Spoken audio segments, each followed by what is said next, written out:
السلام عليكم ورحمة الله وبركاته.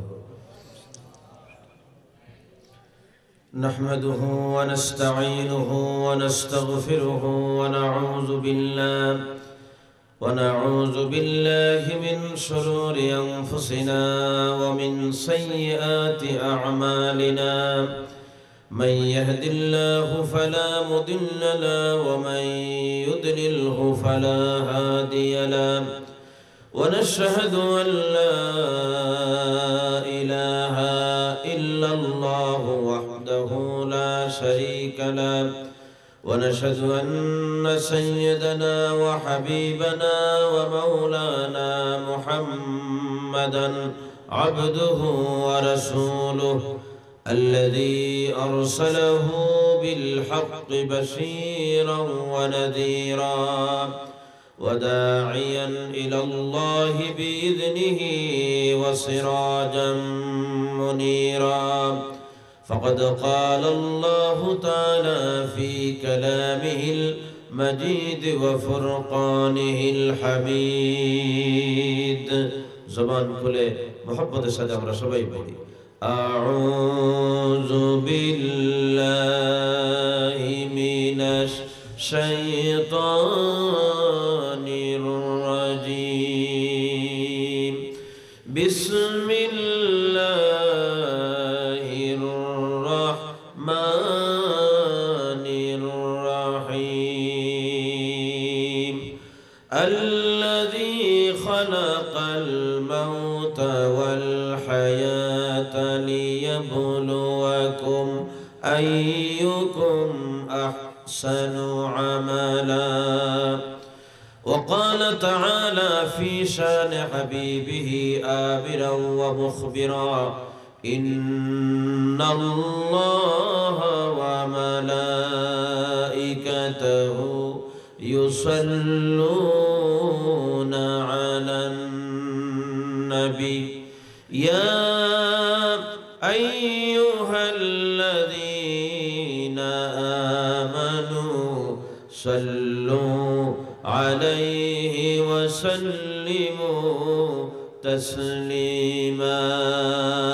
اللهم صل على سيدنا مولانا محمد وعلى آل سيدنا مولانا محمد.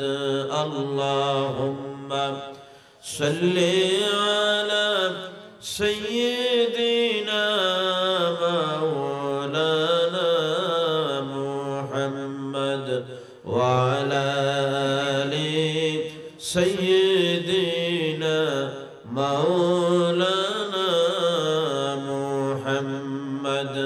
بلغ العلا بكماله كشف الدجى بجماله حسنت جميع خصاله. صلوا عليه مولا میرے خبر لو برباد تو چلا کچھ اپنا زندگی کا اعتبار نہیں ہوتا. بلغ العلا بکمالہ كشف الدجى بجماله حسنت جميع خصاله. صلوا عليه سورة يوسف بداري حكمت لقمان ما قارئ قرآن باري اے دل شادمان ما. بلغ العلا بكماله كشف الدجى بجماله حسنت جميع خصاله. صلوا عليه. সৈলাব যুব সমাজের উদ্যোগে আয়োজিত আজকের এই ইসলামী মহাসম্মেলনের সম্মানিত সভাপতি হযরত উলামায়ে কেরাম আমার সামনে উপস্থিত আমার পিতৃতুল্য শ্রদ্ধাভাজন মুরব্বী নেজাম, অত্র এলাকার এবং অন্যান্য এলাকা থেকে আগত আমার প্রাণ প্রিয় যুবক ভাইরা, পর্দার আড়ালে শ্রবণরতা পরম শ্রদ্ধা মা ও বোনেরা, আমি আপনাদেরকে আবারও রাসূল পাক সাল্লাল্লাহু আলাইহি ওয়াসাল্লামের শিখানো ভাষায় সালাম দিচ্ছি। আপনারা সকলে জবান খুলে আমার সালামের জবাব দিয়েন। আসসালামু আলাইকুম ওয়া রাহমাতুল্লাহি ওয়া বারাকাতুহু। আমরা আল্লাহ সুবহানাহু ওয়া তাআলার পবিত্র দরবারে শুকরগুজার হচ্ছি যে মহান আল্লাহ রাব্বুল ইজ্জত ওয়াল জালাল আপনাকে আমাকে আজকের এই মোবারক মাহফিলে আসার, বসার, কথা বলার, কথা শোনার পরিবেশ এবং সুযোগ সৃষ্টি করে দিলেন। তোর জন্য আমরা অন্তরের অন্তঃস্থল থেকে সমস্ত আবেগ, ভালোবাসা, মহব্বত উজাড় করে দিয়ে কালিমাতুর শুকর আদায় করি। জুড়ে সুরে আমরা সবাই পড়ি আলহামদুলিল্লাহ। আল্লাহ সুবহানাহু ওয়া তাআলার পবিত্র দরবারে শুকরিয়া আদায়ের পর আল্লাহর পরপরই আমরা যাকে স্মরণ করতে চাই, তিনি হচ্ছেন বিশ্বের ইতিহাসে সবচাইতে বিস্ময়কর ব্যক্তিত্ব, সর্বকালের, সর্বযুগের সর্বশ্রেষ্ঠ মহামানব, সাইয়্যিদুল মুরসালিন, আশরাফুল আম্বিয়া, রাহমাতাল লিল আলামিন, বিশ্ব নবী জনাবে মুহাম্মদ রাসূলুল্লাহ সাল্লাল্লাহু আলাইহি ওয়াসাল্লামের প্রতি সম্মানিত উপস্থিতি। আপনারা এতক্ষণ পর্যন্ত আলোচনা শুনতেছিলেন সিলেটের অহংকার হযরতুল আল্লাহ হযরত মাওলানা জনাব জয়নাল আবদিন সাহেব কোম্পানিগঞ্জের কাছ থেকে। আমরা তার জন্য দোয়া করছি, আল্লাহ পাক তাকে হায়াতে তয়্যিবা দান করুন। আমরা সবাই বলি আমিন। আপনারা আরো অনেক ওলামায়ে কেরামদের জবান থেকে আলোচনা শুনেছেন। হযরত মাওলানা আব্দুল্লাহ আল আমিন সাহেব আপনাদের সামনে গুরুত্বপূর্ণ আলোচনা পেশ করেছেন, আজকের মাহফিলের সম্মানিত প্রধান মেহমান। আপনারা আলোচনা শুনেছেন এই সিলেটের কৃতি সন্তান, গোবিন্দনগর ফজলিয়া ফাজিল মাদ্রাসার সম্মানিত প্রিন্সিপাল, হাজার হাজার আলেমদের উস্তাদ হযরত মাওলানা অধ্যক্ষ আব্দুস সালাম আল মাদানী সাহেব মাদ্রাসাউল আলীর কাছ থেকে যত উলামায়ে কেরাম এখানে আলোচনা করেছেন, আল্লাহ সবাইকে কবুল করে নিন। আমরা সবাই বলি আমিন। আমি ছোট্ট এক মানুষ, সকলের শেষে আসি। কোরআনে কারীম থেকে আলোচনা করার যোগ্যতা আমার নাই। আমি যে আলোচনা করব, আমাকে আলোচনা করার তৌফিক দান করবেন কে? আপনাদেরকে শোনার তৌফিক দিবেন কে? আল্লাহ তাআলার কাছে তৌফিক কামনা করছি। ওমা তাওফিকি ইল্লা বিল্লাহ আলাইহি তাওয়াক্কালতু ওয়া ইলাইহি উনীব। আমাদের বলার ক্ষমতা নাই, ততটুকুন বলতে পারবো যতটুকুন আল্লাহ তাআলা বলতে দিবেন। মাওলা যেন বলার তৌফিক দেন, শোনার তৌফিক দেন। আমরা যারা বলি আর যারা শুনি সবাই যেন আমল করতে পারি, আল্লাহ তাআলা তৌফিক দেন। সবাই বলেন আমিন। আজকের এই পবিত্র মাহফিল থেকে আমরা আল্লাহর রহমত নিয়ে বাড়ি যাব ইনশাআল্লাহ। সবাই বলেন ইনশাআল্লাহ। আমরা আল্লাহর রহমত পাইতে চাই না? চাই না? সবাই বলেন ভাই, চাই না? চাই না? কারা কারা চাই না একটু হাত উঁচু করে দেখেন। এই চাই না? অসুবিধা নাই, গুনাহ হয়েছে নাকি? না না, গুনাহ হয় না। মাঝে মাঝে এরকম একটু উল্টা পাল্টা হয়। একজন সাহাবী মোনাজাত করতে গিয়ে বলেন, আল্লাহ তুমি আমার গোলাম। আমরা গোলাম কার? বুঝেন নাই মনে হয়, জোরে করেন না। আমরা গোলাম কার? শরম আছে এটা? আল্লাহর গোলাম বলতে কোনো লজ্জা আছে? তাহলে চিৎকার দিয়ে বলেন, আমরা গোলাম কার? সাহাবীও কার গোলাম? আল্লাহর গোলাম। কিন্তু কথাটা উল্টা হয়ে গেছে, আবেগের ঠেলায় বলে ফেলেছেন আল্লাহ তুমি আমার গোলাম। খেয়াল নাই। যখন খেয়াল হলো, নবীজির দরবারে চলে গেছেন, গিয়ে কাঁদলেন। নবীজি বলেন, তোমার কি হলো, কান্নাকাটি করো কেন? সাহাবী বলেন, ইয়া রাসূলুল্লাহ আমি মারাত্মক অপরাধ করেছি, আল্লাহর গোলাম বলে ফেলেছি, আমার তো গুনাহ হয়ে গেছে। আপনি আল্লাহর নবী, আল্লাহর দরবারে আমার জন্য মাগফিরাত কামনা করেন। নবীজি তার কথা শুনে হাসতেছেন। সাহাবী বলেন, আমি গুনার ভয়ে কান্দি আর আপনি হাসেন, এটা কোনো কথা হইল? আল্লাহর নবী বললেন, রে সাহাবী তুমি জানো না আমি নবী, আমি যা জানি তুমি তা জানো না। তুমি তোমার জবান দিয়ে আল্লাহর গোলাম বলেছো, আর অন্তরের ভিতরে ছিল তুমি গোলাম।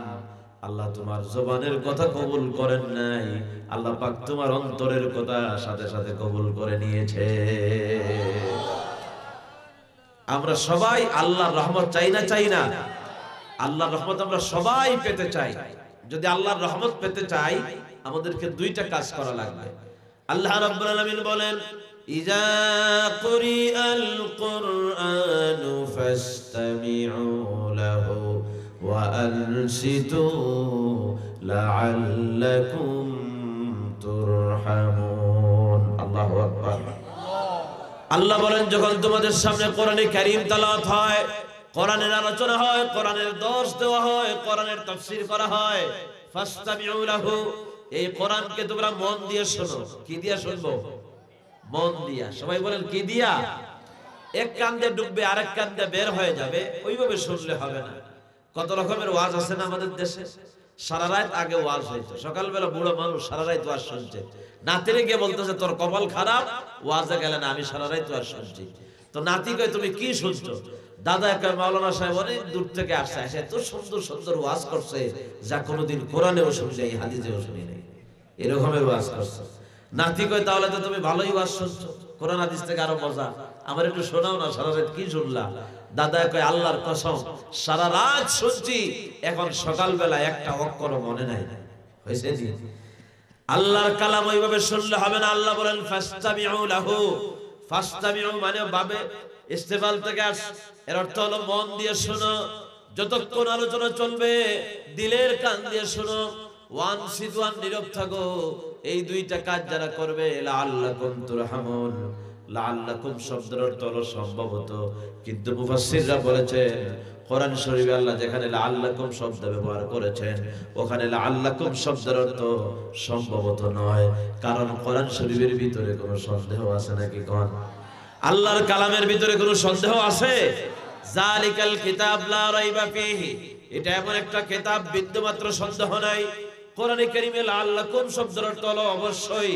আল্লাহ বলেন আমার কোরআন যদি তোমরা মন দিয়ে শোনো আর নীরব থাকো, আমি আল্লাহ রাব্বুল আলামিন অবশ্যই তোমাদেরকে রহমত দান করব। সুতরাং আল্লাহর রহমত যদি পেতে চাই, যেহেতু আমরা শেষ পর্যায়ে চলে আসি, আলোচনা যতক্ষণ চলবে, আমি খুব লম্বা করব না, যতক্ষণ চলবে ততক্ষণ পর্যন্ত আমরা মন দিয়ে শুনতে রাজি আছি না নাই ভাই? বলেন আল্লাহ তাআলা কবুল করুন। আমরা সবাই বলি আমিন। আমি সূরা মুলকের একখানা আয়াতে কারিমা আপনাদের সামনে তেলাওয়াত করছি। আল্লাহ তাআলা বলেন আল্লাযী খালাকাল মাউতা ওয়াল হায়াতা লিয়াবলুয়াকুম আইয়ুকুম আহসানু আমালা, তিনি ওই সত্তা যিনি তোমাদের মওত দিলেন আর হায়াত দিলেন। আগে আল্লাহ তাআলা মৃত্যুর কথা বললেন, এরপরে হায়াতের কথা বললেন। আমরা জানি আগে হলো হায়াত, এরপরে হলো মওত, কিন্তু আল্লাহ রাব্বুল আলামিন এখানে মওতের কথা আগে বললেন কেন? আল্লাহ তাআলা আমাদের হায়াতের পরে মওত দিলেন, লিয়াবলুয়াকুম, তিনি দেখতে চান, আইয়ুকুম আহসানু আমালা, তোমাদের মধ্যে কার থেকে কার আমল সুন্দর। এই নেক আমল দেখার জন্য আল্লাহ রাব্বুল আলামিন হায়াতের পরে আমাদের মওত দিয়েছেন। সুবহানাল্লাহ। এই পৃথিবী আমার আসল ঠিকানা নয়, আমরা এখন যেখানে আছি এটা আমাদের লাস্ট ডেস্টিনেশন নয়। এই দুনিয়াতে আমরা ছিলাম না, আবার এই দুনিয়াতে আমরা থাকবো না। আমরা ছিলাম কোথায়? আমরা যেখানে ছিলাম ওই জায়গাটার নাম হলো আল্লাহর জান্নাত। আমরা জান্নাতে ছিলাম। আমাদের বাবা আদম আর মা হাওয়া, তাদেরকে আল্লাহ তাআলা বললেন ইয়া আদম উসকুন আনতা ওয়া যাওজুকাল জান্নাহ, আদম তুমি আর তোমার স্ত্রী দুজনেই জান্নাতে থাকো। বাবা আদম আর মা হাওয়া জান্নাতে ছিলেন, আমরাও আদমের সন্তান, আমরা আবার জান্নাতে যাব, আমাদের জায়গা হলো জান্নাত। জান্নাতে যাইতে চাই না? চাই না? তো আমরা এই দুনিয়ায় আসার আগে আরো দুইটা জগৎ আমরা পাড়ি দিয়ে আসছি, এটা হলো 3 নম্বর জগৎ। এরপরে আমাদের জন্য আরো দুইটা জগৎ আছে, দুইটা জগৎ চলে গেছে, সামনে আছে দুইটা জগৎ। প্রথম যে জগতে আমরা ছিলাম ওইটা হলো আলমে আরওয়াহ, রূহের জগতে আমরা ছিলাম। 2 নম্বর জগৎ হলো আলমে আরহাম, মায়ের পেটের জগৎ, রহমের জগৎ। মায়ের পেটের ভিতরে আমরা কিছুদিন ছিলাম। এখন হচ্ছে 3 নম্বর জগৎ, এটা হলো আলমে দুনিয়া। এই দুনিয়া থেকে আমরা বিদায় হয়ে যাব, আমরা আলমে বারজাখের পথে চলে যাব, কবরে চলে যাব, আমাদের ইন্তেকাল হয়ে যাবে। আমরা যে বলি ইন্তেকাল হওয়া, ইন্তেকাল মুনতাকিল, ওই যে মাইকে এলান হয় না, ঘোষণা দেওয়া হয় যে অমুক ইন্তেকাল করেছেন। ইন্তেকাল মানে মারা যাওয়া না, ইন্তেকাল মানে হলো স্থানান্তরিত হওয়া, ট্রান্সফার হওয়া, এক জায়গা থেকে আরেক জায়গায় যাওয়া। আমরা আলমে আরওয়াহ থেকে ইন্তেকাল করলাম, ইন্তেকাল করে আমাদের আরো 2 বার ইন্তেকাল হয়েছে। আলমে আরওয়াহ থেকে আমরা মুনতাকিল হয়ে, ট্রান্সফার হয়ে আলমে আরহাম, মায়ের পেটের জগতে আসছিলাম। মায়ের পেটের জগৎ থেকে আমাদের ইন্তেকাল হয়ে গেল, আমরা দুনিয়ায় চলে আসলাম। আবার দুনিয়া থেকে আমাদের ইন্তেকাল হয়ে যাবে, আমরা কবরে চলে যাব। সুবহানাল্লাহ। এই দুনিয়া থাকার জায়গা নয়, এই পৃথিবী আমাদের আসল ঠিকানা নয়। মরণ একদিন মুছে দেবে সকল রঙিন পরিচয়। 4 নম্বর জগতের নাম হলো আলামে বারজাখ, কবরের জগৎ। আল্লাহ তাআলা এই যে দুনিয়ায় আমাদেরকে পাঠালেন, দুনিয়ায় যে আল্লাহ হায়াত দিলেন, ওই হায়াত আল্লাহ রাব্বুল আলামিন কেন দিলেন? আমাদের হায়াত, আমাদের বয়স, আমাদের জীবন আস্তে আস্তে শেষ হয়ে যাচ্ছে। মানুষের বয়স বাড়ে না কমে বলেন তো আপনারা? হ্যাঁ, কেউ বলছে বাড়ে, কেউ বলছে কমে। আসলে আমরা তো বলি বাড়ে। এই যে একজন মুরব্বীকে দেখলে বলি না যে মুরব্বী সাহেবের বয়স বাড়তেছে। আসলে বয়স তো বাড়ে না, বয়স আল্লাহ নির্ধারিত করে দিয়েছেন, ইজা জা আজালুহুম লা ইস্তাখিরুনা সাআতাও ওয়া লা ইস্তাকদিমুন। ওই নির্ধারিত হায়াত থেকে আমাদের সময় শেষ হয়ে যাচ্ছে, আমরা টের পাচ্ছি না।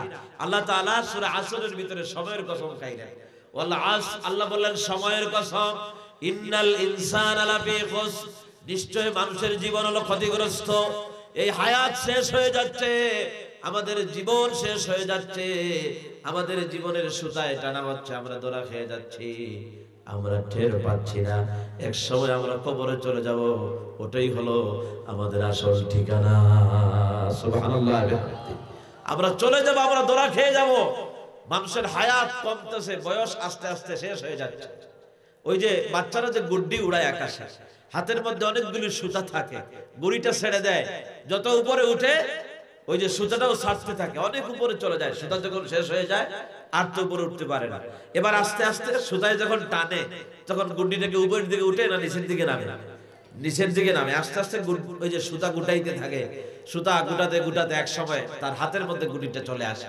আমাদের জীবন আল্লাহ ছেড়ে দিয়েছেন, হায়াত আল্লাহ দিয়েছেন, আমাদের সময় শেষ, জীবনের সুতায় আমাদের টানা হচ্ছে, কবর আমাদেরকে ডাকতেছে।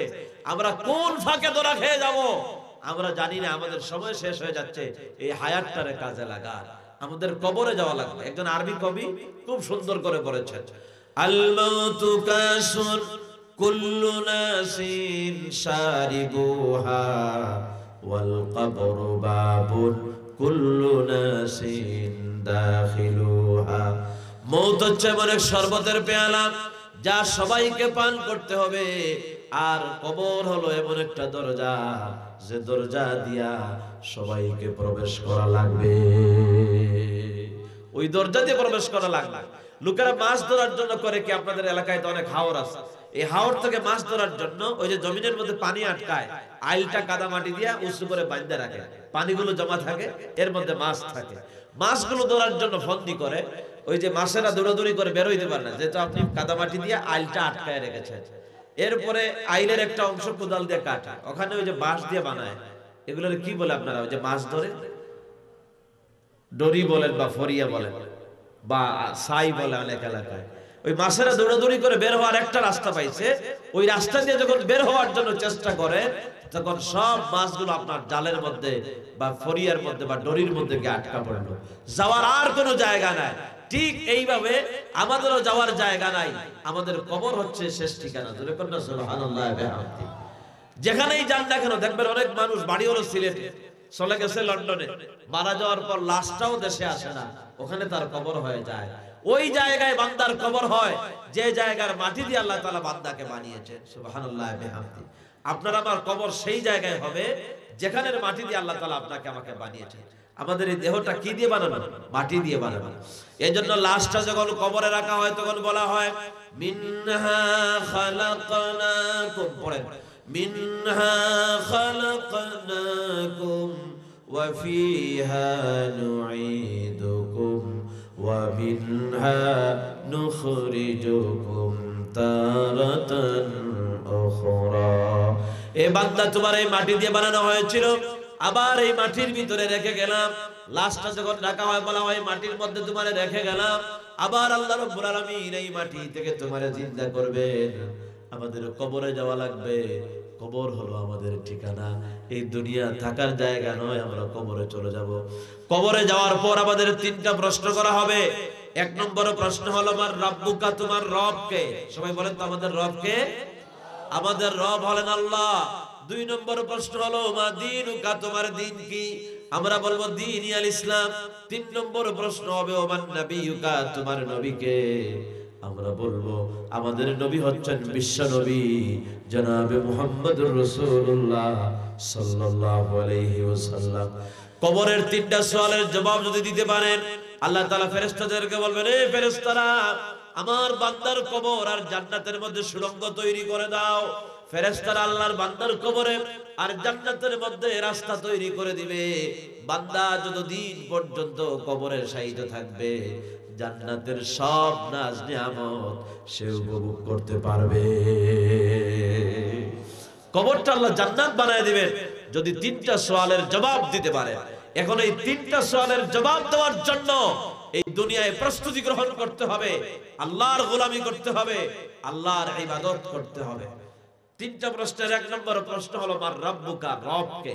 দুনিয়ায় যদি আল্লাহর রব মানেন কবরে গিয়ে বলতে পারবেন রব্বি আল্লাহ। আর দুনিয়ায় যদি আল্লাহর রব না মানেন কবরে গিয়ে বলবেন হায় হাতা লা আদরি, হায় হাতা লা আদরি, হায় হায় আমার রবকে আমি তো জানি না। এখন রব মানে কি? রব মানে প্রতিপালক, শুধু প্রতিপালক নয়। রব মানে হয়তো রবের কয়েকটা অর্থ আছে তাফসীরের ভিতরে। রবের অর্থ হলো সৃষ্টিকর্তা। ইকরা বিসমি রাব্বিকাল্লাযী খালাক, এখানে রবের অর্থ সৃষ্টিকর্তা, পড়ো তোমার প্রভুর নামে যিনি সৃষ্টি করেছেন। আবার রবের অর্থ হচ্ছে মালিক, ফালিয়াবুদু রাব্বা হাযাল বাইত, এখানে রব মানে হলো মালিক। ইবাদত করো ওই ঘরের রবের, ওই ঘরের মালিকের। সেই ঘরের মালিককে আল্লাহ তাআলা হচ্ছেন সেই ঘরে। এখানে রব মানে হলো মালিক, রব মানে হলো আইনদাতা, রব মানে হলো বিধানদাতা, রব মানে হলো হুকুমকর্তা।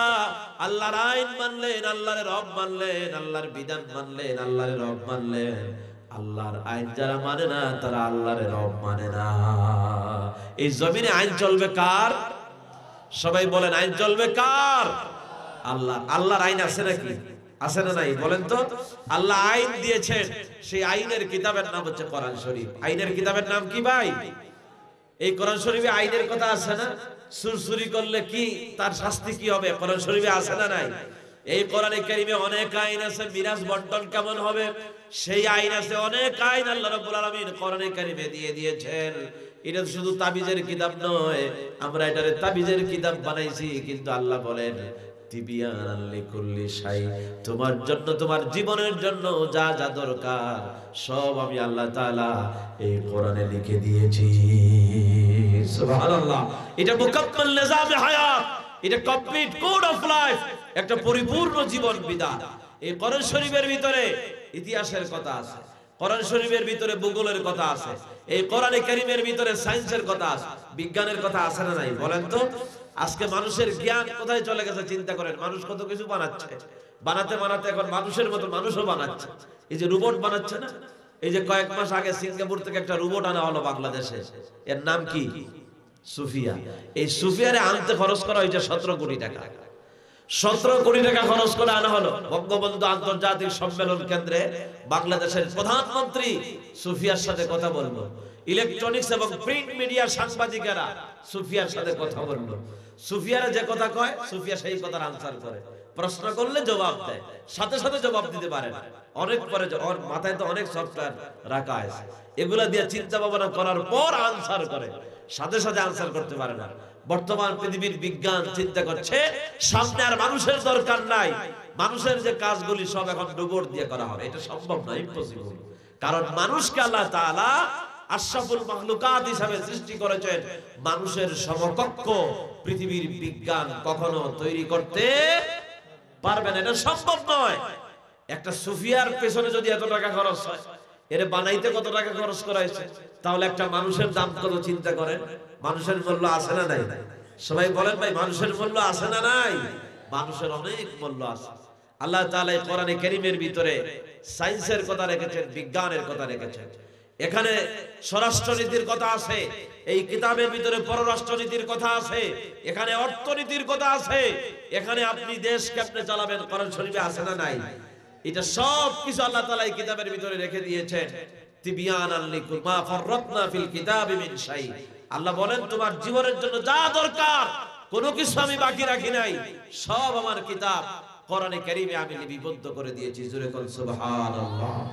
কোরআনে কারীমের ভিতরে সব আছে। আপনি আল্লাহর আইন মানলেন, আল্লাহর রব মানলেন, আল্লাহর আইন মানলেন না, আল্লাহর রব মানা হলো না। এই দুনিয়ায় কিন্তু রব নিয়ে বেশি মারামারি হয়েছে। ফেরাউন বলেছে আমার আইন চলবে, এই জমিনে আমার আইন চলবে, আমার বিধান চলবে। ফেরাউনের আইন ফেরাউনের জনগণ মানে ভয়ে ভয়ে, কিন্তু মূসা আলাইহিস সালাম ফেরাউনের আইন মানে না। মূসা আলাইহিস সালাম আইন মানে কার? জোরে কোন মুসা নবী আইন মানে কার?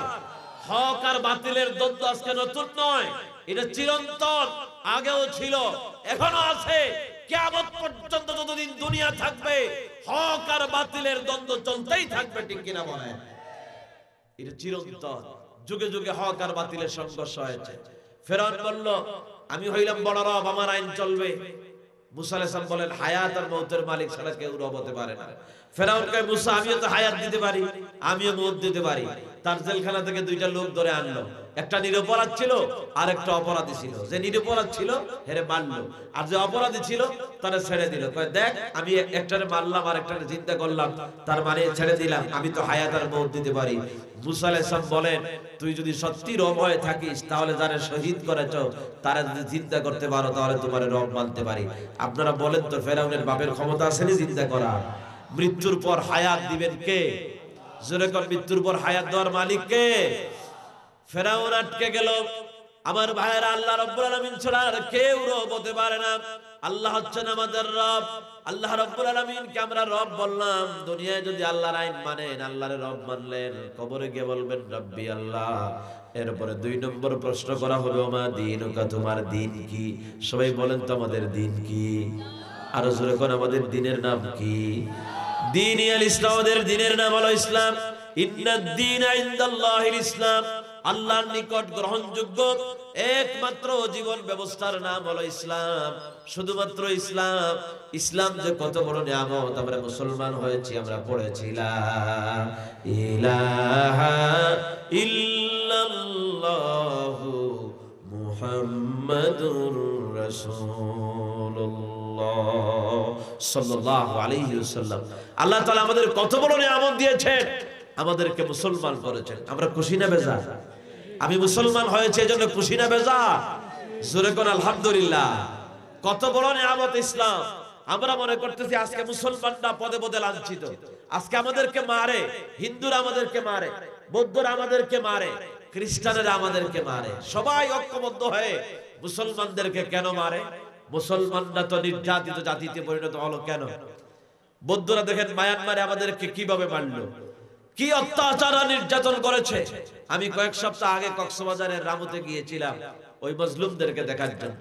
ছোট ছোট 4টা মেয়েকে নিয়ে আসা হলো আমার সামনে, দৌড়ে আসলো, কোন রকম দৌড়াতে পারে। বলা হলো হুজুর এই যে ছোট ছোট 4টা বাচ্চা দেখছেন, এদের মাকে আর বাবাকে জবাই করে বৌদ্ধ সন্ত্রাসীরা নাফ নদীতে ফেলে দিয়েছে। যুবকদেরকে উলঙ্গ করে তাদের শরীরে, জীবন্ত যুবকের শরীরে ওরা আগুন ধরায়া দিয়েছে। তাদের শরীর থেকে চামড়া, জীবন্ত মানুষের শরীর থেকে চামড়া টেনে টেনে এরা খুলেছে। কি অত্যাচার আর নির্যাতন চলেছে মায়ানমারের মজলুম মুসলমানদের উপরে।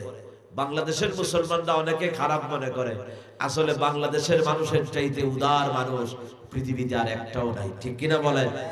কিভাবে 10 লক্ষ মুসলমানদেরকে আশ্রয় দিল বাংলাদেশে? কে দিয়েছে এত মানুষদেরকে আশ্রয়? বাংলাদেশের বর্ডার খুলে দেয়া হলো, এদেরকে আশ্রয় দেয়া হলো। সব সারা দেশের মুসলমানেরা দল মত নির্বিশেষে, কে আওয়ামী লীগ করে, কে বিএনপি করে, কে জাতীয় পার্টি করে, কে জামাত ইসলাম করে, কে কোন পীরের মুরিদ, কে আলে হাদিস, কোনো ভেদাভেদ নাই। সব মুসলমানেরা ঐক্যবদ্ধ হয়ে মজলুমদেরকে সাহায্য করেছে, ঠিক কিনা ভাই বলেন? এই সিলেট থেকে অনেক সাহায্য গিয়েছে মজলুমদের জন্য, সেই মায়ানমারের মজলুমদের জন্য। আরেকটা দেশ আনটিল নাও তারাও সাহায্য করে যাচ্ছে, সেই দেশের নাম হলো তুরস্ক, ঠিক কিনা বলেন? এরদোয়ান সবার আগে চলে এসেছে সাহায্য করার জন্য। এরদোয়ানের স্ত্রী দেখেন, ওরা কত বড় মানবতাবাদী, এরা সাহায্য করার জন্য আসলো, মজলুমদের পাশে দাঁড়ালো। আমি সেখানে দেখলাম কয়েক একর জায়গা মিলে রান্না হচ্ছে, তুরস্কের বাবুর্চিরা রান্না করতেছে 24 আওয়ার। আমি কয়েকজনকে জিজ্ঞেস করলাম এত রান্না যায় কোথায়? কই যে তুরস্ক থেকে যে 10 লক্ষ মুসলমান আসছে, এদের সাথে লক্ষ লক্ষ শিশু আছে, এই শিশুদের জন্য 3 বেলা খাবার এখনো পর্যন্ত তুরস্কের প্রেসিডেন্ট সেই ব্যবস্থা করে যাচ্ছে। আলহামদুলিল্লাহ পড়েন আপনারা। তার জন্য দোয়া করার দরকার আছে না নাই? আল্লাহ এরদোয়ানকে কবুল করুন, আমরা সবাই বলি আমিন। আল্লাহ এরদোয়ানকে মুসলিম বিশ্বের নেতা বানায় দেন, সবাই বলেন আমিন। আরব নেতারা যখন ইহুদিদের দালালি করছে, তখন তুরস্কের ইউরোপের পাশ থেকে ইসলামের ঝান্ডা হাতে এরদোয়ান দাঁড়িয়ে আছে, ঠিক কিনা বলেন? বাপের বেটা হলো এরদোয়ান। মুসলমানরা যেখানে বিপদে পড়েছে সেখানে এই হুঙ্কার দিয়েছে এরদোয়ান।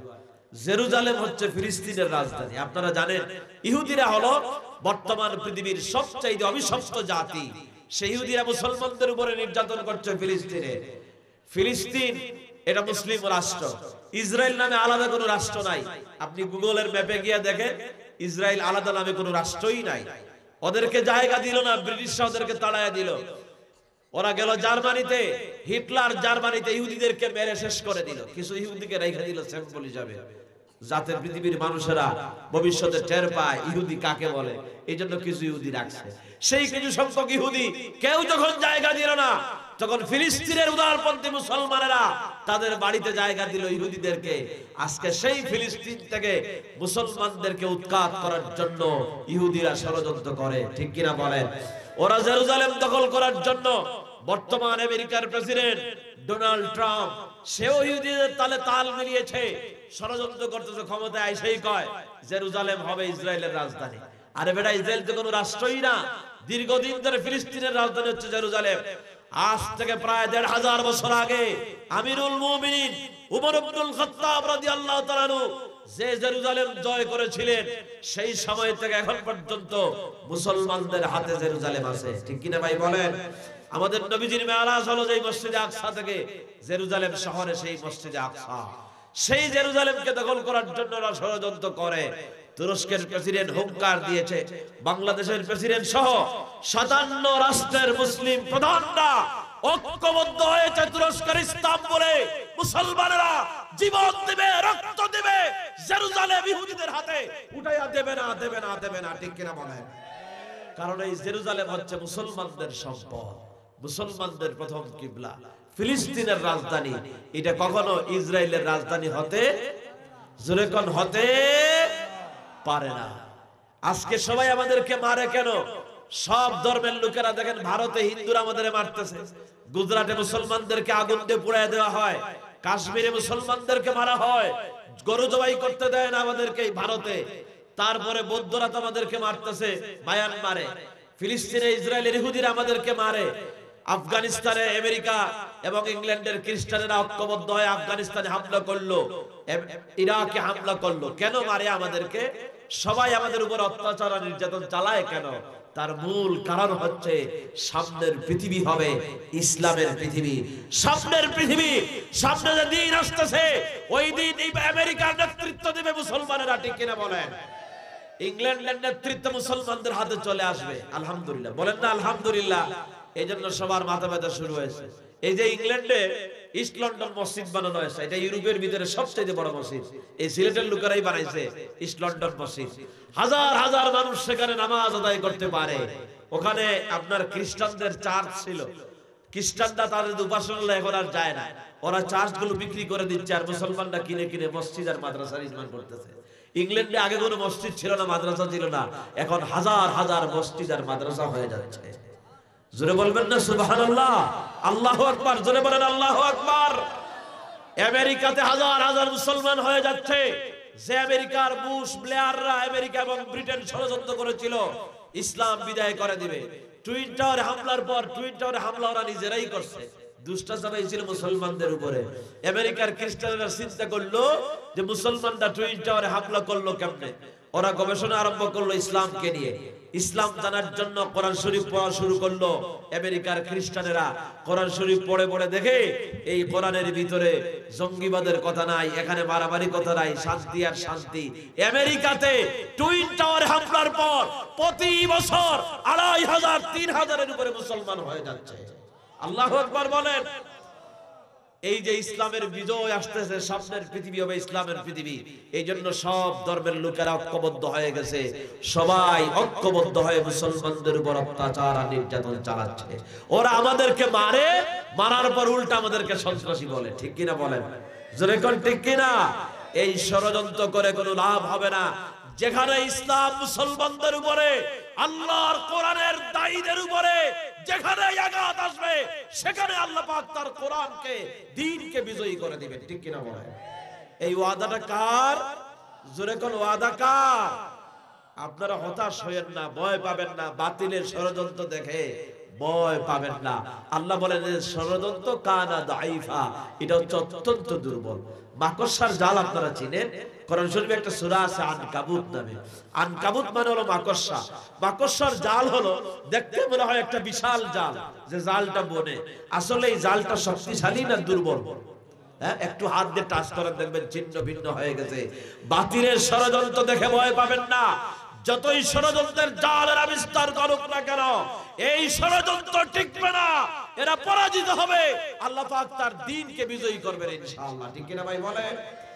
কারণ আমাদের দ্বীনের নাম হচ্ছে ইসলাম। আমাদের দ্বীনের নাম কি? ইন্নাদ দীনা ইনদাল্লাহিল ইসলাম। আল্লাহর নিকট গ্রহণযোগ্য একমাত্র জীবন ব্যবস্থার নাম হলো ইসলাম। আপনি যদি ইসলাম অনুযায়ী জীবন পরিচালনা করেন, কবরে যাওয়ার পর যখন প্রশ্ন করা হবে ওমা দীনুকা, তোমার দ্বীন কি, আমরা বলবো আমাদের দ্বীন হচ্ছে দ্বীনি আল ইসলাম, ইসলাম হচ্ছে আমাদের ধর্ম। 3 নম্বর প্রশ্ন হলো ওমান নবিয়ুকা, তোমার নবী কে? আমাদের নবীজি হলেন জনাবে মুহাম্মদুর রাসূলুল্লাহ সাল্লাল্লাহু আলাইহি ওয়াসাল্লাম। একটা বর্ণনার মধ্যে আসে নবীজির নুরানি চেহারা তুলে ধরা হবে, নবীজিকে দেখানো হবে কবরের মধ্যে, এবং বলা হবে এই লোকটা সম্পর্কে তোমার অভিমত কি? ও মুসলমানেরা, আজকে উঠায় দেওয়া হলো, আমাদেরকে নবীজির দলে দিয়ে দেওয়া হবে। কবরের মধ্যে আমরা নবীজির দলে থাকতে চাই। কবরে যাওয়ার পর রাসূলুল্লাহর নুরানি চেহারা দেখার পর রাসূলুল্লাহকে আমরা চিনতে চাই। আমরা যখন ফুলসিরাতের পুলটা পার হব, ওই ব্রিজটা পার হওয়ার সময় নবীজি আমাদের নেতৃত্বে থাকবেন, আল্লাহর রাসূল আপনার আমার সামনে থাকবেন, আর নবীজির পিছনে পিছনে আমরা থাকব। নবীজির সামনে, নবীজি যাদের সামনে থাকবেন তাদের কোনো চিন্তার কারণ নাই, তারা কেটে কেটে জাহান্নামে পড়বে না। নবীজির পিছনে থাকার কারণে ফুলসিরাতের পুল পার হয়ে তারা আল্লাহর জান্নাতে চলে যাবে। কোন সুবহানাল্লাহ। আমরা কবরে নবীজির দলে থাকতে চাই, নবীজির নুরানি চেহারা মুবারক দেখার পরে নবীজিকে চিনতে চাই। ফুলসিরাতে আমরা নবীজির পিছনে থাকতে চাই। আমরা হাসরে মিজানে সব জায়গায় নবীজির দলে থাকতে চাই মারা যাওয়ার পর, কিন্তু জিন্দা থাকতে আমরা নবীজির দলে থাকি না। ঠিক কি না কোন? জিন্দা থাকতে নবীজির দলে যারা থাকবে, মারা যাওয়ার পরও তারা নবীজির দলে চলে যাবে। আল্লাহ তাআলা জিন্দা অবস্থায় নবীজির দলে থাকার তৌফিক যেন আমাদেরকে দান করেন। সবাই বলেন আমিন। আর জোরে কোন আমিন।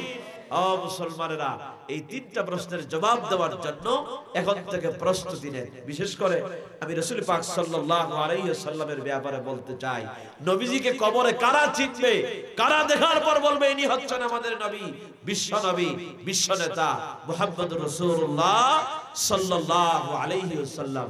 যারা এই দুনিয়ার জিন্দেগি, দুনিয়ার জীবন রাসূলের আদর্শের পথে যারা পরিচালনা করেছে, তার জীবনটা নবীজির রঙে যারা রাঙ্গায়েছে, তারাই নবীজিকে চিনতে পারবে। আর দুনিয়ার জীবনে যারা রাসূলুল্লাহর পিছনে ছিল না, আল্লাহর কসম তারা বলবে হায় হাতা লা আদরি, হায় হাতা লা আদরি, আরে আমি তো চিনি না, আমার নবীকে আমি জানি না, হায় হায় আমি জানি না, আমি চিনি না, সে নবীজিকে চিনতে পারবে না। নাউজুবিল্লাহ পড়েন আপনারা, নাউজুবিল্লাহি মিন যালিক।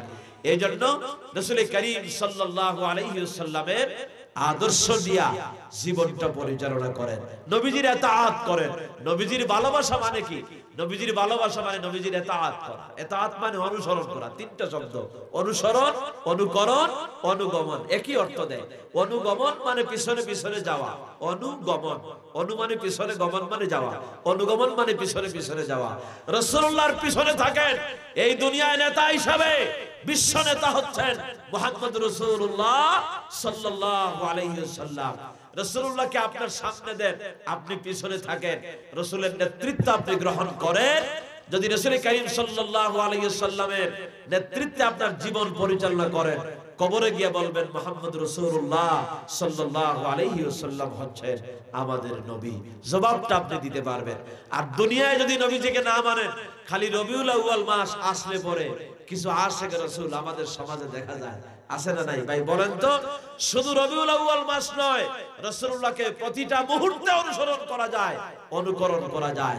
হাতের নখ কাটা থেকে শুরু করে রাষ্ট্র পরিচালনা পর্যন্ত আমাদের নবীজির জীবনীতে আছে না নাই? জোরে করে আছে না নাই?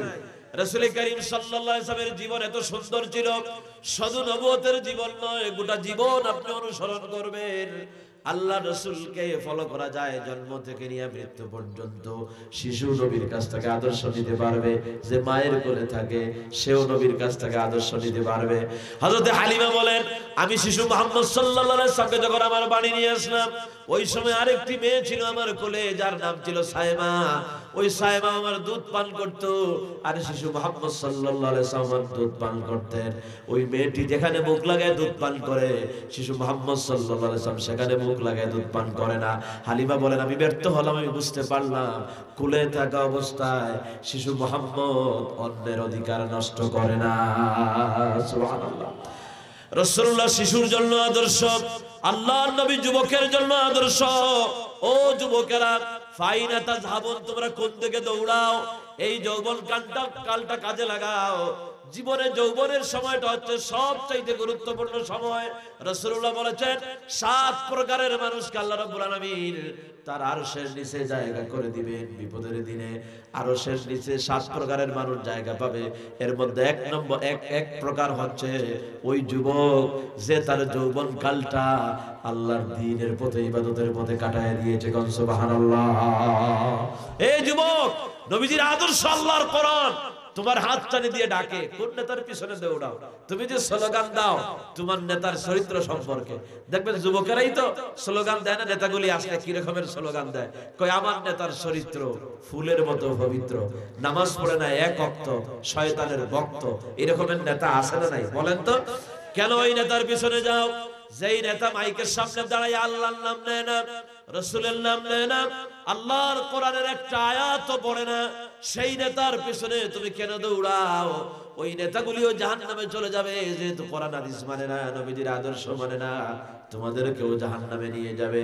তুমি তোমার যৌবনকালে আল্লাহ রসুলকে যদি ফলো করো, রসুলের ইতাআত করো, রসুলের অনুসরণ যদি করো, আল্লাহর কসম রে যুবক, রাসূলুল্লাহ তোমারে থইয়া আল্লাহর জান্নাতে যাবে না। নবীজির সঙ্গে আমরা জান্নাতে যাইতে চাই কি চাই না? সবাই বলেন, চাই কি চাই না?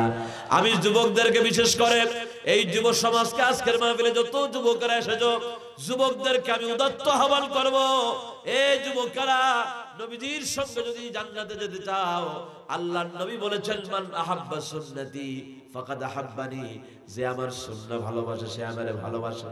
সুন্নাহ মানে হলো তরিকা, সুন্নাহ মানে হলো পদ্ধতি, সুন্নাহ মানে হলো পথ। আল্লাহ রাসূলের পথে চলো, দেখানো পথে চলো, আল্লাহ রাসূলের আদর্শের পথে তুমি তোমার জীবনটা চালাও।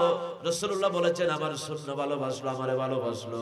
ওমান আহাব্বানি, যে আমারে ভালোবাসলো, কানা মাই ফিল জান্নাহ, আমি নবীজি যে জান্নাতে যাব, আমার উম্মতকে আমি সেই জান্নাতে নিয়ে যাব। সুবহানাল্লাহ। রাসূলের ভালোবাসা মানে হলো রাসূলের সুন্নাহ ভালোবাসা, রাসূলের তরিকা ভালোবাসা, রাসূলের পথকে ভালোবাসা। এটাই হচ্ছে রাসূলের সুন্নাহ ভালোবাসা। আজকে যুবকেরা, তোমাদের মধ্যে এই যে কিছু সংখ্যক যুবক আছে ভ্যালেন্টাইন ডে পালন করছে কয়েকদিন আগে। আজকে হলো কয় তারিখ? 18 তারিখ। এই যে 4 দিন আগে 14ই ফেব্রুয়ারি ভ্যালেন্টাইন ডে ছিল। ভ্যালেন্টাইন ডে, এটার বাংলাদেশে বিশ্ব ভালোবাসা দিবস। কত বড় ব্যাপক আমাদেরকে বানাইছে, চিন্তা করেন। ভ্যালেন্টাইন ডে তরজমা করলে তো বিশ্ব ভালোবাসা দিবস হয় না। বিশ্ব ভালোবাসা দিবস, এটার ইংরেজি হলো দ্য ওয়ার্ল্ড লাভ ডে, বিশ্ব ভালোবাসা দিবস। এটার নাম ভ্যালেন্টাইন ডে কেন? তুমি কি জানো? তুমি মুসলমান, কেন ভালোবাসা দিবস পালন করো? যুবকেরা, এই এটার নাম ভালোবাসা দিবস নয়। ভ্যালেন্টাইন হচ্ছে খ্রিস্টানদের একজন ধর্মীয় পুরোহিত, একজন ধর্মীয় যাজক, তার নাম হচ্ছে ভ্যালেন্টাইন। ওই শয়তানের নামে এই দিনের নামকরণ করা হয়েছে ভ্যালেন্টাইন ডে। তুমি মুসলমান, তুমি জানো না, তুমি একজন ওই অন্য ধর্মের উপাসনালয়ের যে ধর্মযাজকের পুরোহিতের অনুসরণ তুমি করে ভালোবাসা দিবস পালন করে অশ্লীলতা করছ। কোন মুসলমানদের জন্য ভালোবাসা দিবস পালন করা জায়েজ নাই, হারাম, হারাম এবং হারাম। ঠিক কিনা বলো? জোরে বলো ঠিক কিনা? এই যুবকেরা, ভালোবাসা দিবস পালন করা তোমাদের জন্য জায়েজ নাই, একদম হারাম। এটা খ্রিস্টানদের ধর্মীয় দিন। তুমি মুসলমান হিসাবে কেন ভালোবাসা দিবস পালন করো? তুমি ভালোবাসতে হলে তোমার ভালোবাসা তো একদিন নয়, প্রতিদিন তোমার ভালোবাসা আছে। তুমি তোমার মাকে ভালোবাসো, তোমার বাবাকে ভালোবাসো, তোমার ভাইকে ভালোবাসো, স্ত্রীকে ভালোবাসো, সন্তানকে ভালোবাসো, সন্তান তার পিতাকে ভালোবাসে। মুসলমানদের ভালোবাসা একদিন নয়, মুসলমানদের ভালোবাসা প্রত্যেক দিন আছে না নাই? জোরে কোন আছে না নাই? আর সবচাইতে বেশি ভালোবাসো আল্লাহর রাসূলকে। নবীজি বলেছেন লা ইউমিনু আহাদুকুম হাত্তা আকুনা হাব্বা ইলাইহি মিন ওয়ালিদিহি ওয়া ওয়ালাদিহি ওয়ান নাসি আজমাইন। ততক্ষণ পর্যন্ত কামিল মুমিন হতে পারবা না যতক্ষণ পর্যন্ত মা বাপ, আত্মীয় স্বজন, বন্ধু বান্ধব, সন্তান সন্ততি, দুনিয়ার সব মানুষ থেকে আমি বিশ্ব নবীর প্রতি ভালোবাসা বেশি না হবে, ততক্ষণ পর্যন্ত কেউ কামিল মুমিন হতে পারবে না। তাহলে আল্লাহ রাসূলকে ভালোবাসো সবচেয়ে বেশি। রাসূলুল্লাহকে ভালোবাসলে নবীজির সঙ্গে জান্নাতে থাকতে পারবে। সুবহানাল্লাহ বলেন আপনারা। রাসূল করিম সাল্লাল্লাহু আলাইহি সাল্লামকে ভালোবাসা এর মানে হলো রাসূলকে ইতাআত করা, মানে হলো রাসূলকে ভালোবাসা। নবীজির অনুসরণ করো, নবীজির অনুকরণ করো, তাহলে রাসূলুল্লাহ তোমাকে নিয়ে আল্লাহর জান্নাতে চলে যাবে। এই দুনিয়ায় যারা আল্লাহ রাসূলকে ভালোবাসলো, বিশেষ করে যৌবনকালের এই সময়টা খুবই গুরুত্বপূর্ণ। এই যৌবনকালে যারা আল্লাহর রাসূলের ইতাআত করে, আল্লাহর গোলামি করে, আল্লাহর ইবাদত করে, বندگی করে জীবনটা কাটায় দিল, আল্লাহ রাব্বুল আলামিন তাদেরকে জান্নাত দান করবেন। কোন সুবহানাল্লাহ। কারণ বিশ্ব নবী বলেছেন জান্নাতে যারা যাবে, বুড়োরা জান্নাতে যাবে না, সব যুবকেরা আল্লাহর জান্নাতে যাবে। কোন সুবহানাল্লাহ। জান্নাতে কারা যাবে? যুবকেরা জান্নাতে যাবে। এক বুড়ো তো কাঁদতে অস্থির, রাসূলুল্লাহকে বলেন আপনি কি বললেন যে বুড়োরা জান্নাতে যাবে না? রাসূলুল্লাহ বললেন ও বুড়ো মিয়া, তুমি কেঁদো না, কারণ তুমি যখন জান্নাতে যাবে তখন বুড়ো থাকবে না, আল্লাহ তোমাকে 30 বছরের টকবকে যুবক বানায় আল্লাহ জান্নাত দান করে দিবেন। সুবহানাল্লাহ।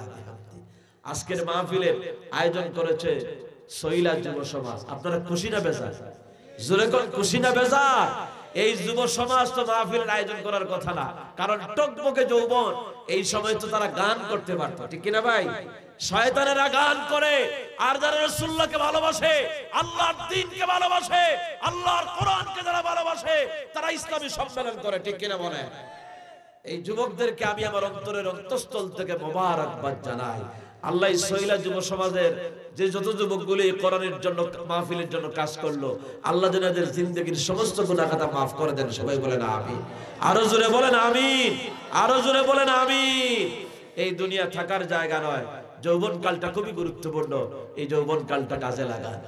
আমি আপনাদের সামনে আলোচনা করতেছিলাম আল্লাহ তাআলা এই হায়াত কেন দিলেন, কেন আল্লাহ আমাদের জীবনের সময় দিলেন। এই সময়টা শেষ হয়ে যাচ্ছে, আমরা কবরে চলে যাব। কেন আল্লাহ রাব্বুল আলামিন হায়াতে জিন্দেগি দিলেন? তার কারণ হলো আমরা আল্লাহর গোলামি করব, আল্লাহর ইবাদত করব। আল্লাহর গোলামি করে জীবনটা যদি কাটায় দিতে পারি, নেক আমল যারা আমরা বেশি বেশি করে করব, মারা যাওয়ার পর যখন আমাদেরকে জাগ্রত করা হবে, আপনি দেখবেন কে যেন আপনার ডান হাতের ডান দিকে পাহারা দেয়। আপনি জিজ্ঞেস করবেন তুমি কে, তোমার কি পরিচয়? তখন আল্লাহর ওই গোলাম বলবে, হে আল্লাহর গোলাম, তুমি ভয় পাইও না, আমি তোমার জন্য পাহারাদার হয়ে দাঁড়িয়ে আছি। যতক্ষণ পর্যন্ত তুমি আল্লাহর জান্নাতে না যাবে, আমি তোমার নেক আমল ততক্ষণ পর্যন্ত তোমার সাথে আছি। ফামান কানা ইয়ারজু লিকা রাব্বিহি ফালিয়ামাল আমালান সালিহা। যারা আল্লাহ রাব্বুল আলামিনের রেজামন্দি হাসিল করতে চান, আল্লাহর সঙ্গে যারা সাক্ষাৎ লাভ করতে চান, তাদের উচিত হলো বেশি বেশি করে নেক আমল করা, আল্লাহর গোলামি করা। যারা আল্লাহর গোলামি করবে, আল্লাহ তাআলা তাদেরকে জান্নাত দান করবে। আল্লাহ তাআলা কোরআনে কারীমে বলেছেন, ফাদখুলি ফি ইবাদি ওয়াদখুলি জান্নাতি। আমার ইবাদতে দাখিল হও আর আমার জান্নাতের মধ্যে দাখিল হয়ে যাও। আল্লাহ তাআলা তার গোলামি করার জন্য, তার ইবাদত করার জন্য আমাদেরকে বানাইছেন। মানুষ যেভাবে আল্লাহর ইবাদত করতে পারে, অন্য কোন প্রাণীতে ওইভাবে আল্লাহর ইবাদত করতে, জোরে কোন ওইভাবে ইবাদত করতে। আর এই ইবাদতের মধ্যে শ্রেষ্ঠ ইবাদত হচ্ছে সালাত বা নামাজ। সালাত দিয়ে সবচেয়ে বেশি আল্লাহর গোলামি করা যায়। নামাজে দাঁড়ায়া গেলেন, রুকুতে গেলেন, আল্লাহর সামনে মাথাটা নত হয়ে গেল, বিনীত গোলাম হয়ে গেলেন। অন্যান্য প্রাণীরাও আল্লাহর গোলামি করে, কেউ কেউ রুকুর হালতে করে। গরু ছাগল যেগুলি আছে এদের মাথা নত অবস্থায় থাকে, রুকুর হালতে তারা আল্লাহর ইবাদত করতেছে, আল্লাহর গোলামি করতেছে। কেউ দাঁড়ায় দাঁড়ায় আল্লাহর ইবাদত করে। ওই যে গাছপালা যেগুলি আছে, এরা দাঁড়ায় দাঁড়ায় আল্লাহর গোলামি করতেছে। নবীজি বলেছেন, বিনা প্রয়োজনে একটা গাছের পাতাও ছিঁড়ো না, কারণ ওই গাছের পাতাটাও আমার মাওলার জিকির করে। ওরা দাঁড়ায় দাঁড়ায় করে, কেউ রুকুর হালতে করে, কেউ বসে বসে করে। নদীর মাছ, সাপ, বিচ্ছু ভরা জঙ্গলে যারা থাকে, এরা যে শুয়ে শুয়ে চলে, এরা শুয়ে শুয়ে আল্লাহর ইবাদত করে। আর মানুষ সবচেয়ে সুন্দরভাবে আল্লাহর ইবাদত করে। নামাজের ভিতরে কিয়াম আছে না নাই? আল্লাযীনা ইয়াসকুরুনা, এই কিয়াম মানে ইয়া নবী সাল্লাল্লাহু আলাইহি ওয়া সাল্লাম, এই কিয়াম মানে আমরা দেখেন দাঁড়ায় দাঁড়ায় আল্লাহর গোলামি করা, আল্লাহর ইবাদত করা। রুকুর হালতে আল্লাহর নামাজ কত সুন্দর, দেখেন কত সুন্দর আল্লাহর ইবাদত করা যায়।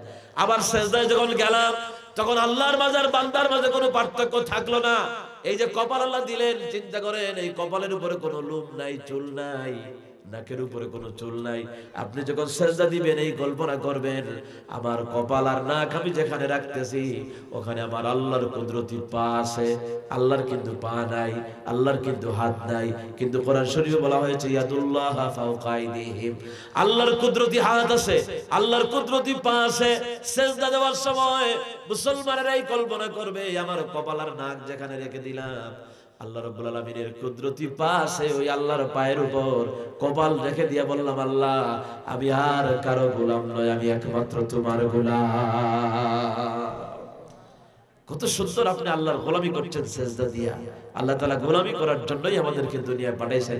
আসুন আমি আমার সংক্ষিপ্ত আলোচনা দিয়া আপনাদেরকে বোঝাতে চাইলাম, আমরা যেন সব সময় আল্লাহর গোলামি করতে পারি, আল্লাহর ইবাদত করতে পারি, আল্লাহর গোলামি করে জীবনটা যেন কাটায় দিতে পারি। আল্লাহ তাআলা আমাদের সবাইকে তৌফিক দান করেন। সবাই বলেন আমিন। আরো জোরে কোন আমিন, আরো জোরে বলেন আল্লাহুম্মা আমিন। সৈলা যুব সমাজ এই মাহফিলের আয়োজন করেছে, সৈলা যুব সমাজ এই মাহফিলের আয়োজন করেছে। আবারও আপনাদের কাছ থেকে জানতে চাই, আপনারা খুশি না বেজার? জোরে করে খুশি না বেজার? বিশাল আকারে তারা মাহফিলের আয়োজন করেছে। এই মাহফিলের জন্য যারা টাকা দিল, পয়সা দিল, বিশেষ করে প্রবাসীরা অনেক সহযোগিতা করেছে। আমরা প্রবাসীদের জন্য দোয়া করব এবং বিশেষ করে এলাকাবাসীর জন্য দোয়া হবে, যে এলাকার যত মানুষ এই মাহফিলে সহযোগিতা করেছেন, আল্লাহ তাআলা কিয়ামতের দিন মুসিবতের সময় সকলের জন্য যেন এই মাহফিল নাজাতের উসিলা হিসেবে মঞ্জুর করেন। এলাকায় যত কবরস্থান আছে, আজকের এই মাহফিলের নূর দিয়া আল্লাহ পাক সমস্ত কবরগুলোকে যেন মনোয়ার করে দেন। সবাই বলেন আমিন। আসুন আমরা মোনাজাত করি। মোনাজাতের আগে কয়েকবার জিকির করি, সুবহানাল্লাহ, আলহামদুলিল্লাহ,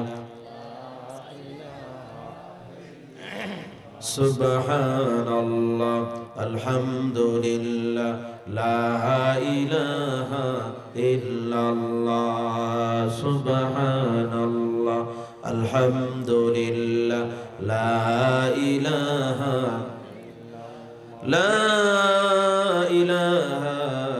ইল্লাল্লাহ, মুহাম্মাদুর রাসূলুল্লাহ। কোন কথা আছে? কোন ঠিক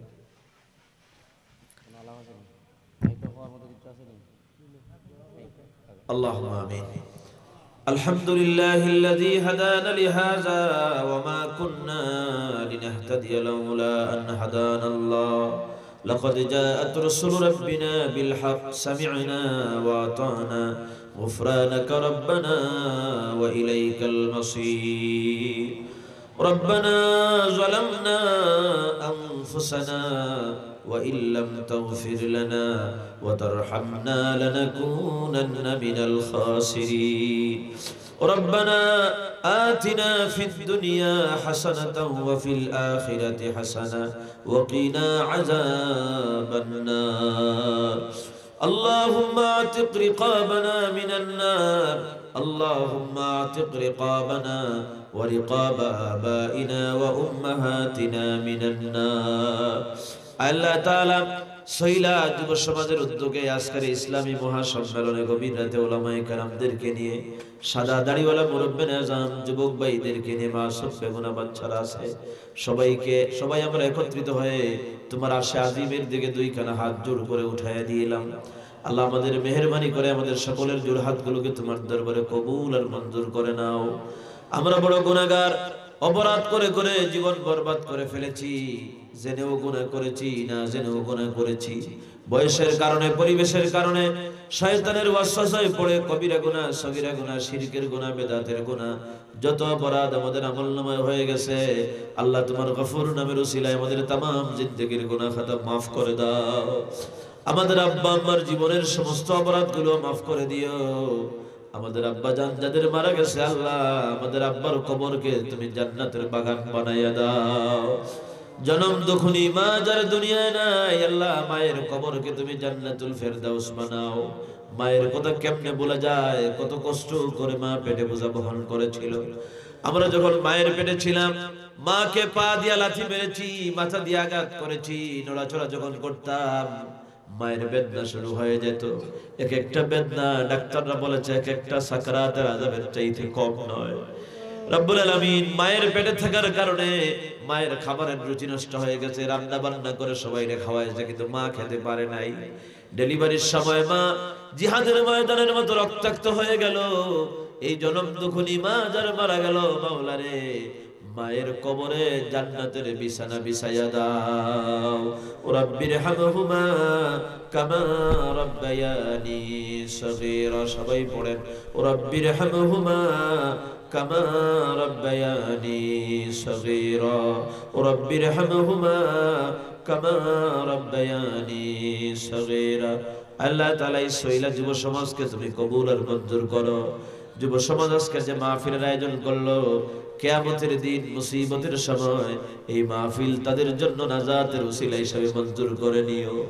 আজকের মাহফিলে যত মুরব্বিনে কেরামরা হাজির হয়েছেন, আল্লাহ মুরব্বিনে কেরামদের হায়াতে তয়্যিবা দান করো। তাদের বেমার আজারকে শিফা নিয়ামত দ্বারা পরিবর্তন করে দাও। যত যুবক এসেছে এই যুবকগুলিকে ইসলামের জন্য, কোরআনের জন্য কবুল আর মঞ্জুর করে নাও। রব্বুল আলামিন আমাদের যুবকদেরকে কোরআনের ছায়াতলে তুমি আশ্রয় দান করো। এদেরকে ওমরের মতো বানায় দাও, আবু বকরের উত্তরসূরি বানায় দাও, খালিদ বিন ওয়ালিদের উত্তরসূরি বানায় দাও। এই যুবকগুলিকে তোমার ইসলামের জন্য, কোরআনের জন্য, তোমার হাবিবের আদর্শের জন্য মঞ্জুর করে নাও। রব্বুল আলামিন আল্লাহ তাআলা আজকের মাহফিলে আল্লাহ তাআলা তোমার যত গোলামের হাজির হয়েছে, কাউকেই পবিত্র মাহফিল থেকে খালি হাতে ফিরাইয়া দিও না। কে কোন আশা নিয়ে বসে আছে গভীর রাত পর্যন্ত, সকলের দিলের খবর তুমি রাখো। আল্লাহ সকলের দিলের নেক আশাগুলো তুমি কবুল আর মঞ্জুর করে নাও। রব্বুল আলামিন আমাদের সকলের হাজাত, যত হাজাত আছে সব হাজাতগুলো তোমার কুদরতি হাত দিয়ে সমাধান করে দাও। যারা ঋণগ্রস্ত আছে ঋণ মারার তৌফিক দাও। বিমারীদের বিমারকে শিফা নিয়ামত দ্বারা পরিবর্তন করে দাও। আমাদের মা বোনদেরকে কবুল করো, পর্দায় থাকার তৌফিক দান করো। মা বোনদেরকে খাদিজা, আয়েশা, ফাতিমার উত্তরসূরি হিসেবে মঞ্জুর করে নাও। ও আল্লাহ, উলামায়ে কেরামদেরকে নিয়ে বড় আশা করে তোমার কোরআনের মাহফিলে হাত উঠাইছি। আমাদের আশার হাতগুলোকে তুমি খালি হাতে ফিরাইয়া দিও না। আজকের মাহফিলে যত উলামা হযরতরা আলোচনা করেছেন, আমার ভাই আব্দুল্লাহ আল আমিন, অধ্যক্ষ আব্দুস সালাম আল মাদানী সাহেব মাদ্দাজিল্লাহুল আলী, আমার ভাই জয়নাল আব্দিন সহ আরো যত উলামায়ে কেরাম আলোচনা করেছেন, সকলের হায়াতে তয়্যিবা দান করো। কোরআনের কথা বলার জন্য ইলমি যোগ্যতা আমাদের বাড়ায় দাও, কণ্ঠের যোগ্যতা বাড়ায় দাও, স্বাস্থ্যের যোগ্যতা বাড়ায় দাও। আল্লাহ মেহেরবানি করে তোমার কুদরতি হাত দিয়ে আমাদের সাহায্য করো। রব্বুল আলামিন এই এলাকার উপরে তোমার খাস রহমত নাজিল করো। আমাদের দেশের উপরে তোমার খাস রহমত নাজিল করো। তোমার কোরআনের কথা যারা বলে, দ্বীনের পথে যারা চলে, দ্বীন যারা কায়েম করতে চায়, তাদেরকে তোমার কুদরতি হাত দিয়ে সাহায্য করো। খাস করে মজলুমদের প্রতি তোমার সাহায্যের হাত বাড়ায় দাও। জালেমদের অত্যাচারে আয় আল্লাহ তাআলা মজলুমদের ফরিয়াদে আকাশ বাতাস বাড়ি হয়ে গেছে। মজলুমদেরকে তুমি সাহায্য করো। মায়ানমারের মুসলমানদেরকে তোমার কুদরতি হাতে সাহায্য পাঠাও। আফগানিস্তানের মুসলমানদেরকে বাঁচাও। খাস করে ফিলিস্তিনের মুসলমানদেরকে তুমি উদ্ধার করো। আল্লাহ তাআলা তুমি যত ইহুদি খ্রিস্টানেরা বৌদ্ধরা মুসলমানদের উপর অত্যাচার চালায়, তাদেরকে হেদায়েত করো। তোমার ইলমে যদি হেদায়েত না থাকে, ফেরাউন নমরুদকে যেভাবে ধ্বংস করেছো আযাব আর গজব দিয়া, বর্তমান পৃথিবীর সব জালেমদেরকে আযাব আর গজব দিয়ে বিদায় করে দাও। রব্বুল আলামিন আল্লাহ তাআলা তোমার হাবিবকে আমরা দেখি নাই, তাইফের ময়দানে কাফেররা দেখলো, নুরানি চেহারা রক্ত দিয়ে লাল বানায় দিল পাথরের আঘাতে। উহুদের ময়দানে নবীজির দাঁত শহীদ করে দিল। আমরা দেখলাম না তোমার হাবিবের উপরে আমরা ঈমান আনলাম। আজকের এই পবিত্র মাহফিলে তোমার কাছে ভিক্ষা চাই। মাওলারে তামাম জিন্দেগিতে অন্তত একটা রাত্রে বিশ্ব নবীকে আমাদের স্বপ্নের ঘরে পৌঁছায়া দাও। রব্বুল আলামিন তোমার বান্দাদেরকে তোমার হাওলা করে গেলাম। আমিও ছোট্ট গুনাহগার গোলাম তোমার হাওলা হয়ে গেলাম। আমাদের সকলের জন্য তুমি হামি ও নাসির হয়ে যাও। রব্বানা তাকাব্বাল মিন্না ইন্নাকা আনতাস সামিউল আলিম ওয়া তুব আলাইনা ইয়া মাওলানা ইন্নাকা আনতাত তাওয়াবুর রহিম।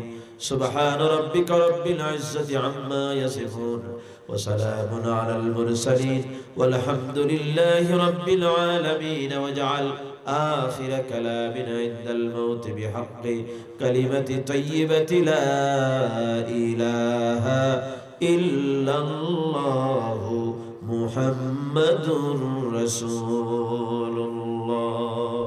السلام عليكم ورحمة الله.